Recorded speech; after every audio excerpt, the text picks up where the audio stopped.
Hello again, fellow audiophiles. I am Wave Theory, and this is the Arctic Talos headphone cable. This is a $300 US starting price. This was sent to me directly from Florida-based cable maker Arctic Cables. They have asked nothing in return other than a fair and honest evaluation, which you are about to receive. They did also make one other request, and that was for an unboxing video, which I normally don't do, but I will do in this case. So we're going to go ahead and do shameless self-promotion, and then we'll come back and we'll do an overhead view where I show you the packaging and my opening of this cable, and then we'll stick with that overhead view where I will talk about sound and my impressions of where this fits into the headphone cable market. All right, let's go ahead and get to it. Hello. I'm one of the reasons that Wave Theory can't spend all of his money on audio gear. He wants you to know that your support is vital for keeping the channel running. So if you enjoy Wave Theory's bussin' review riz and no-cap review style and want to encourage him to stay in the basement so I don't have to listen to his dad jokes as much, like the video and subscribe to the channel. You can also send him a donation on PayPal or sign up for the Patreon. Links are in the description. Now on to the review. I don't normally do unboxings, but Arctic asked me to do an unboxing video of this, so I am going to.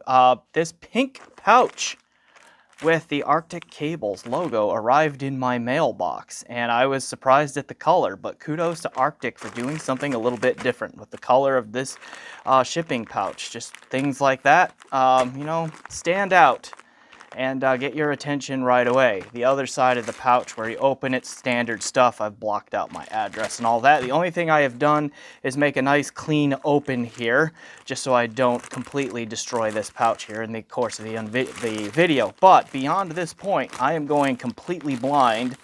I have no idea what's in here or what to expect. Okay, kind of a nice, what material is this? See, this up here is probably leather.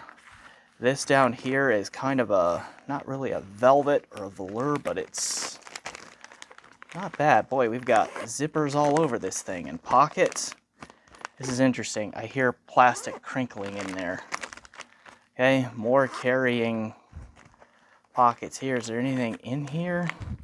Doesn't seem to be. Okay, so then the cable itself must be up here in the main pocket. Indeed. Okay, so we have another soft, velvety kind of pouch here, and then the cable. Okay. Plastic. More plastic. All right, this one's got like a Ziploc kind of finish to it, or seal to it. Ooh, that is a nice looking cable, if I do say so myself. What do we have here on the card? Okay, an authenticity card. Excellent. Okay, and so again, this is the Talos series. It's looking to me like they went with the clear, mostly clear insulation on it. You see the conductive wire there. How long of a cable did they send me? I did ask them for XLR and dual 3.5 millimeter, which they delivered on. Okay, we've got a couple of snaps here.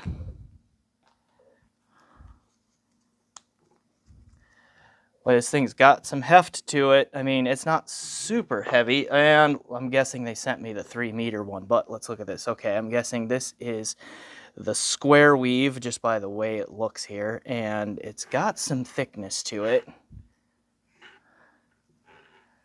And that's probably the 3-meter length. I will confirm.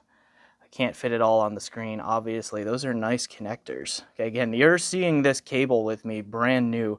First time. This is the first time I have ever laid eyes on it myself. Clearly labeled red there. Excellent. Okay, you can see that if you have a recessed 3.5 millimeter connector, this style might be a problem on some. I will get a bunch of headphones out and try. I don't think it will trip up any of my headphones that I'll use this with. Mine are either flush mounted or, like in the case of the Focal Radiance, have a pretty big recess diameter. Okay, let's see. That's nice. That looks like real wood in there. The Y splitter thing. Very well done. Very well polished. Nice wood grain on that. Nice color. Matches the cable well. Okay, And yeah, they sent me one of their longer ones. That actually might not be great at my desk, but in my home theater setup, I could definitely see using that. And then we have Furatech on there. Okay. Nice cable. All right, so that's the unboxing. There you go. You are seeing it brand new for the first time with me. Now I gotta go plug it into something and listen to it. All right, more video coming up. All right, after about 3 weeks of use on the Arctic Talos here, I found it to be, I ended up liking it quite a lot, actually. It looks like it's going to be super heavy and weight your headphone down a lot, but I did not find that to be the case.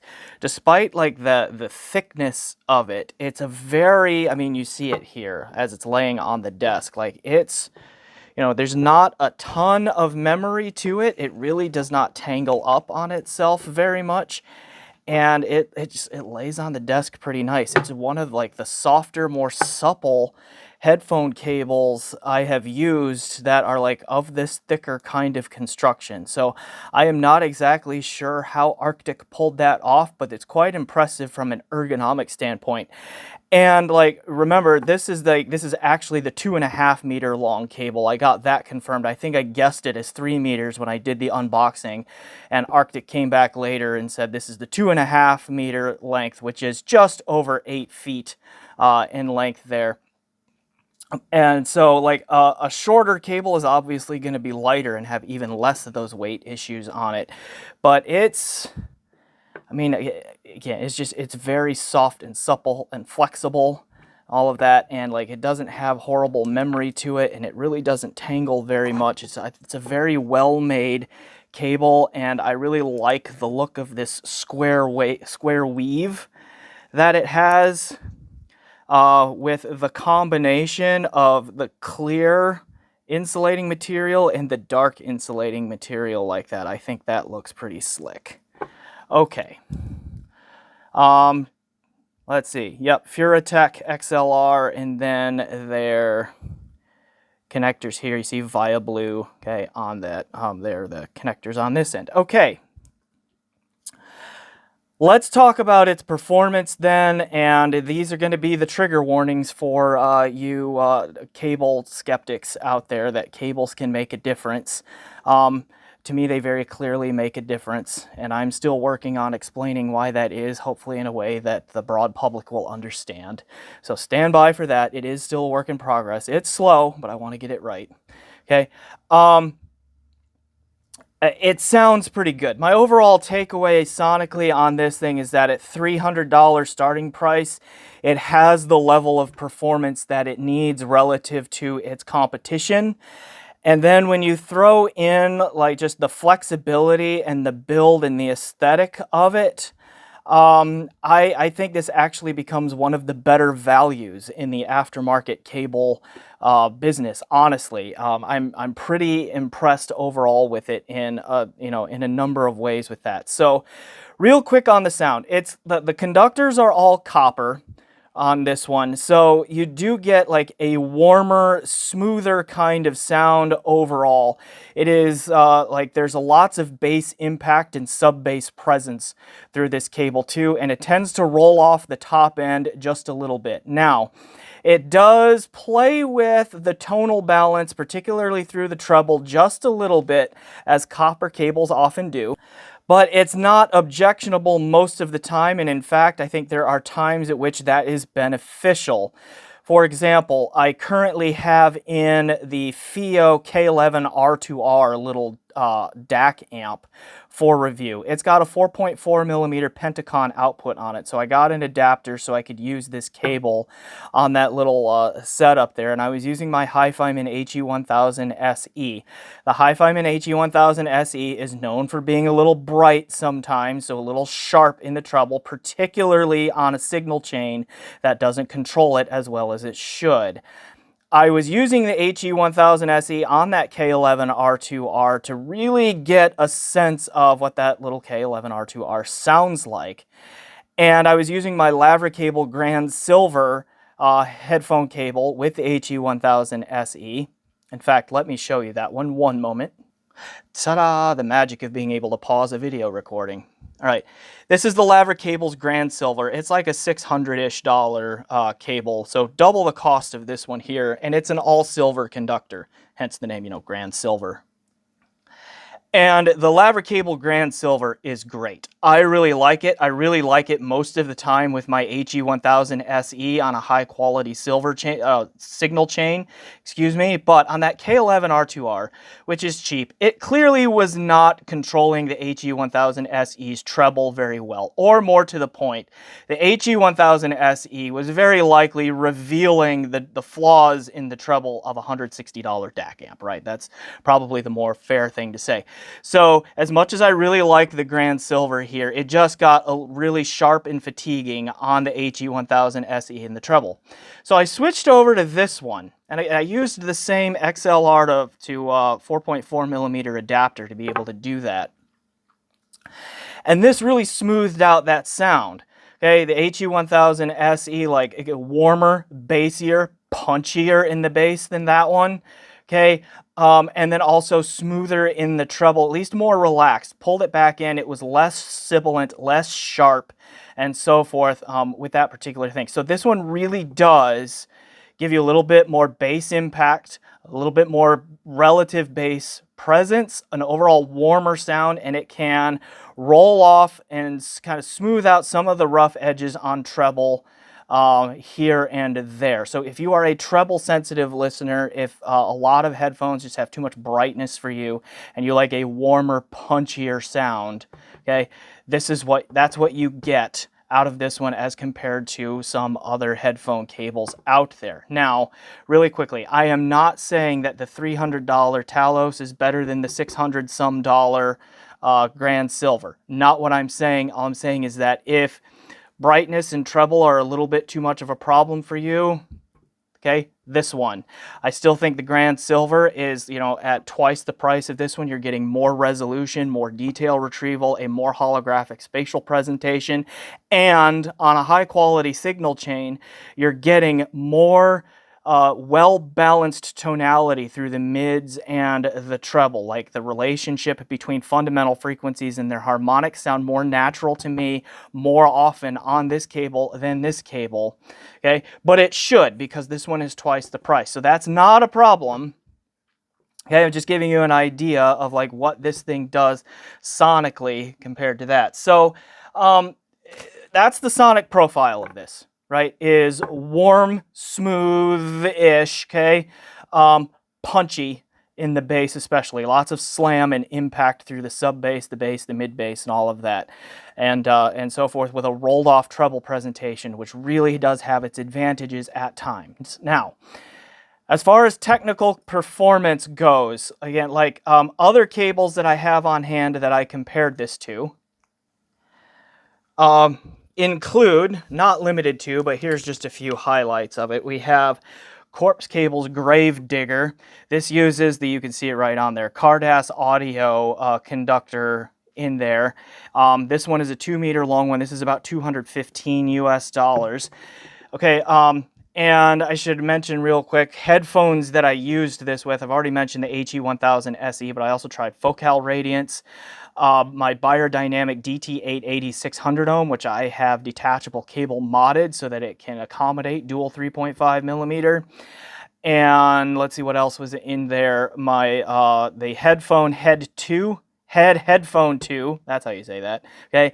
And also the Susvara, OG Susvara, I used on this one a lot. And so I compared this cable with the Corpse cable right here, and I'll say, like, the Talos here is a little bit more resolving than the Corpse. It's a little bit more separated, both like imaging in separate, like spatial separation, and also like instrument and vocal separation in its sounds.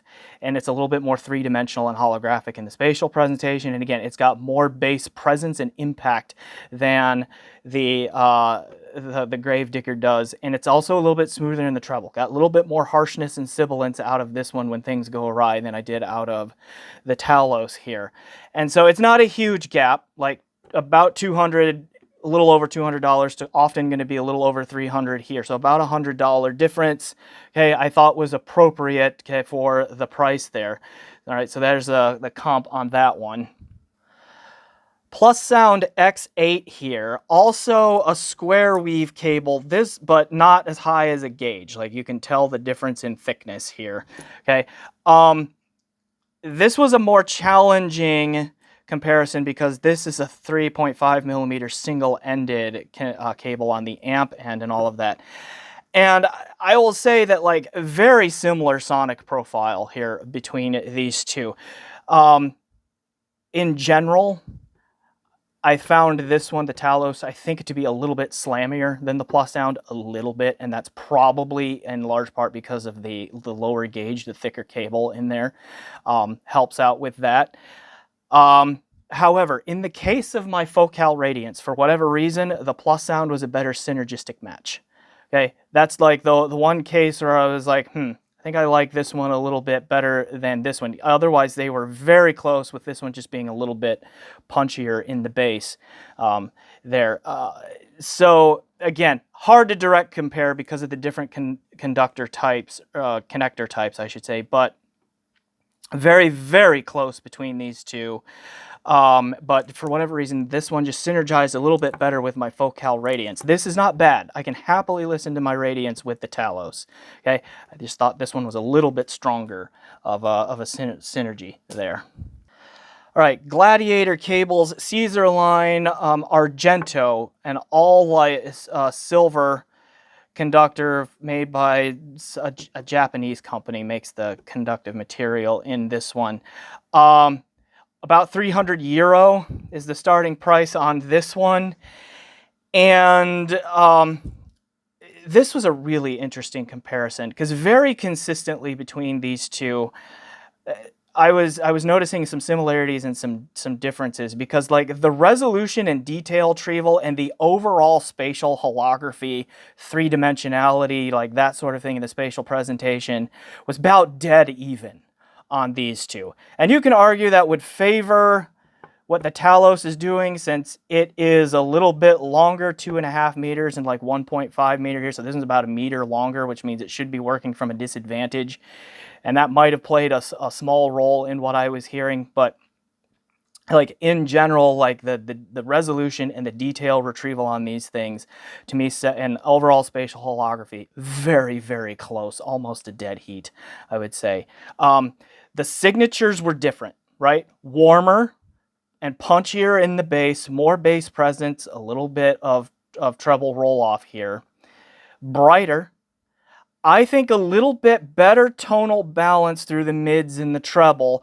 When you're on good quality source gear, that's something like the Hi-Fiman HE1000 SE is not going to go as sharp or sibilant on to begin with, right? Just to me, the relationships between fundamental frequencies and their harmonics through the mids and the treble was a little bit more natural here, much like it was on the Lavra Cable Grand Silver, actually, though not quite as big of a gap because these are about the same price. Okay, and then this one just sounded a little bit more like it had a little bit better instrument and vocal separation to it. So it gave each instrument and voice like a little bit more space to be its own. And then it was a little bit quieter in its sonic background, I thought. I thought the noise floor on this one was just a hair less than it was on this one. Neither being bad, like this certainly not bad, or noise-y, just a little bit quieter here. Okay, tiny amount. So it's really between these two, going to come down to preference on the sound. Do you want a little bit brighter sound that's a little bit more tonally smooth, and you've got the signal chain to handle the treble on something super resolving in the treble and picky in the treble like a Hi-Fiman HE1000 SE, okay, then you might want this. But if you like warmer, punchier, go here, okay, with the Talos.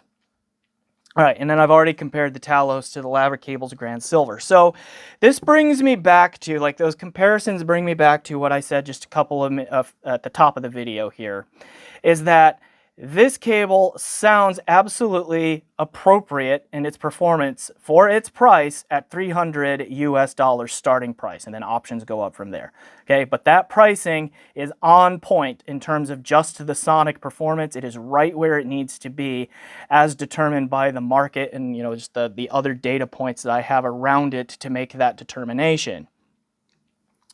But I like that the Talos comes with a thicker, heavier build that is still nice and supple. Like the combination of sonic performance, build quality, ergonomics, and aesthetic on the Talos, I think kind of tips the scales in its favor above and beyond the others that I showed you there, if you like its sonic profile on there to begin with. Because I mean, again, like, I think it looks really cool. It is surprisingly light for how thick it is, and again, it's just very pliable, very soft, doesn't have a whole lot of memory, really doesn't tangle very much, okay, and so forth. So good job to Arctic on this cable. I think it is a very good value in mid-range headphone cables. Okay, so meaning like mid-range, meaning price-wise, right? That's it's not cheap, but it's also not bank-breaking expensive for a lot of we audiophiles in there. So I'll leave it there. I'm Wave Theory. Thanks for watching my review of the Arctic Cables Talos headphone cable. Please remember to like, comment, subscribe, leave a comment down below, check out my PayPal, my Patreon, and generally do those things you do to support YouTube channels. And as always, enjoy the music.